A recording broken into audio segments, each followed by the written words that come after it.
So, after mailagay yung 14 liters na tubig dito sa timba, ay susunod naman natin yung SA45 bubble booster.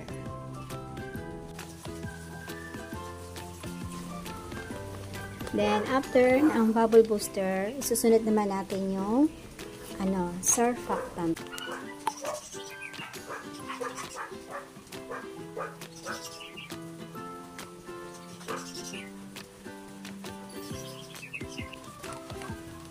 At after mailagay yung bubble booster at saka surfactant, hahayaan muna natin siya for 20 minutes. So, ayan, after 20 minutes, ito naman yung ilalagay ko, yung regular premix fresh calamansi. Ito yung flavor. Ayan, blurred na naman. Ayan. Ang ginawa ko nito guys ay color yellow, yung lemon flavor. So, wow, napakaganda ng kulay. Ito siya. Ikot-ikot lang din.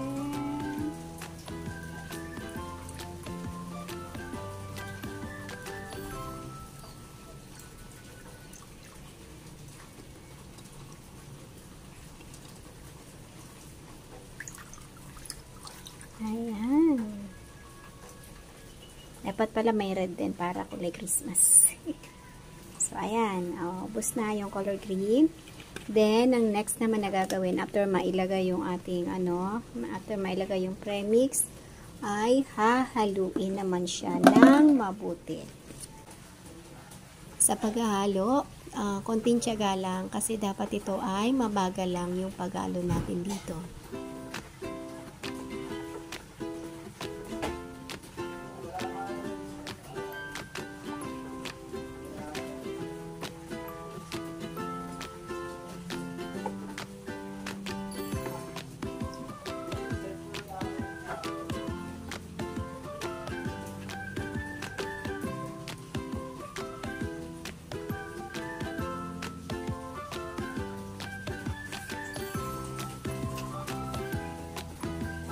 So, kailangan pala siyang haluin talaga ng mabuti. Then, after kung haluin ng haluin, ilalagay naman natin. Ito na yung last part, yung paglalagay ng thickener. Dito, medyo mahirap guys ang paglalagay kasi habang nilalagay siya ng dahan-dahan, ay kasabay na rin yung paghalo.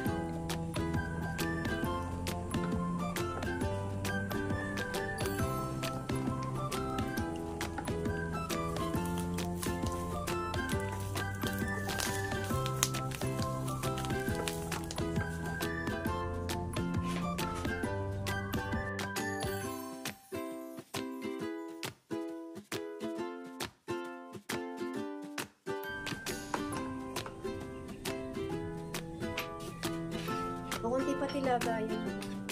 Patasan niya ibang piling na yan. Ayaw ba kung ano yung iba? Green naman ito. Calamansi.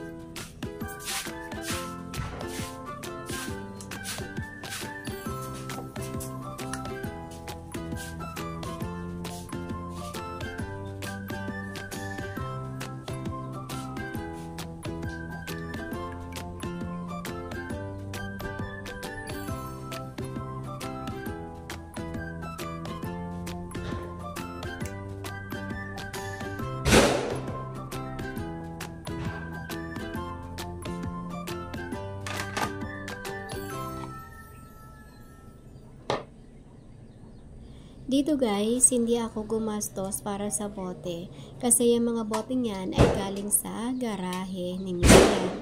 Yung mga pinag-inuman na mineral water at soft drinks, yung ginamit ko dyan. So ayan, nilinis ko lang tapos ayan, pinaglagyan na natin. So ayan, alam nyo, ang laki ng kinikita dito sa pagdi-DIY ng dishwashing liquid. 250 yung puhunan ko dito sa isang pack at nakagawa ako ng 10 peraso na 500 ml.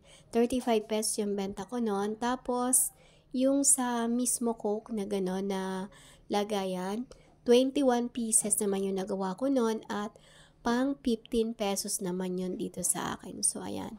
Kaya mas malaki yung kinita ko, higit sa kalahati, kasi hindi ako gumastos para sa mga bote. Pero kung gagastos ako para sa bote, malaki pa rin naman nakikitain. Halos kalahati pa rin naman. Kailangan lang talaga maging matyaga kayo sa paggagawa nito kasi kailangan na hindi kayo magkamali sa pagtatakal ng tubig, sa paglalagay ng tubig para sakto lang at balanse yung kalalabasan ng inyong gagawing dishwashing. Plus, tiyaga sa paghahalo kasi dahan-dahan lang talaga siya na hinahalo. Dito sa video natin, medyo may kabilisan yung ibang part sa video kasi naka times 2 na yun guys. Etong dishwashing kit ay pwede ka mamili kung premium. Pag premium, yun yung parang 2 years yung shelf life niya. Pero pagka yung regular, 1 year yon. Yung pang label ko ay sa online ko lang din siya binili. Medyo hindi ako satisfied dito sa nabili ko kasi hindi na siya masyadong madikit. So, ang ginawa ko na lang, dodoblehan ko na lang siya ng packaging tape. Madali lang ibenta yung ganitong produkto. Kaya kung gusto mong magnegosyo sa halagang 250, meron ka ng negosyo. Especially ngayon, Christmas season, mag-holiday, magiging mabenta yan guys dahil maraming handaan ang mangyayari. Display nyo lang yan sa labas ng bahay nyo o kaya i-post nyo sa inyong social media. Tsak na mabibili yan guys. Matagal yung shelf life nito kaya hindi ka mag-worry na baka masira or mabulok yung iyong paninda. Kasi ito ay may 1 year hanggang 2 year. Depende sa pinili mo kung premium or yung regular lang.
Proven and tested na tong dishwashing na to guys na ginagawa natin dito sa bahay. Talagang nakakatanggal siya ng mga sebo. So ayan, at saka napakabula pa niya. Kaya kung ikaw ay nag-iisip kung ano ang pwedeng maging negosyo na maliit lang yung kapital, subukan nyo guys ay sobrang sulit. Talagang malaki yung kikitain nyo. Sa halagang 250 yung puhunan, malaki yung kikitain nyo dito. Lalong-lalo kung kayo mga nasa bahay lang. Ayan, subukan nyo. Puntahan nyo yung aking TikTok shop, Starling0251. Mayroon tayo nyan doon sa ating shop. So, ayan. Hanggang dito na lang guys. Kung bago ka pa lang dito sa channel ko, huwag kalimutang mag-subscribe. Pakilike na rin ang video ito. Sama mo na rin yung bell all para ma-notify ka sa mga susunod ko pa mga videos. Thank you for watching. God bless us all. And always remember, commit your work to the Lord and He will crown your effort with success. Thank you. Keep safe everyone. Bye!